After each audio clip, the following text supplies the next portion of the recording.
मनुष्य के जीवन का सच्चा उद्धार केवल ईश्वर की सच्ची भक्ति से ही संभव है।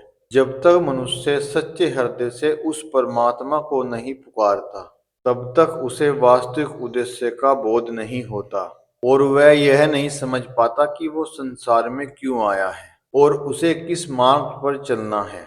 मनुष्य विचार करे, जिस यात्री को अपनी मंजिल का ही पता ना हो, तो वह मंजिल तक कैसे पहुंचेगा। उसी प्रकार मनुष्य को अपने जीवन की मंजिल और उस तक पहुंचने वाले मार्ग का ज्ञान होना अति आवश्यक है। और ये ज्ञान तभी मिलता है जब मनुष्य श्रद्धा, विश्वास और निस्वार्थ भाव से उस परमपिता परमेश्वर की सच्ची भक्ति करे, अपने आप को उसके श्री चरणों में समर्पित कर दे। मनुष्य का मन बहुत ही चंचल है।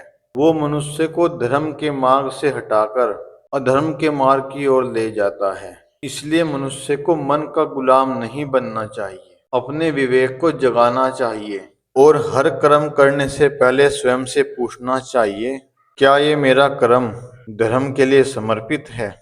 मनुष्य जैसा कर्म करता है, वैसा ही उसका जीवन बनता है। अच्छे कर्म मन में शांति और संतोष लाते हैं, जबकि बुरे कर्म अशांति और दुख की ओर ले जाते हैं। इसलिए अपने जीवन में सत्य रखो, धर्म रखो और प्रेम रखो और दया रखो।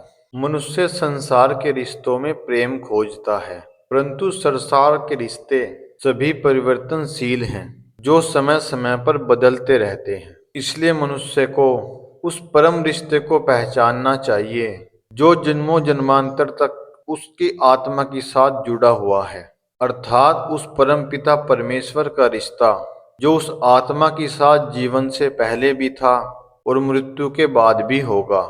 जब मनुष्य इस संसार से दुखी हो, निराश और हताश हो, तो उसके लिए संसार में केवल एक ही शरण है और वो है केवल ईश्वर की, उस परम पिता परमेश्वर की, जिसने सृष्टि का निर्माण किया है, जिसने मनुष्य को केवल अपने लिए बनाया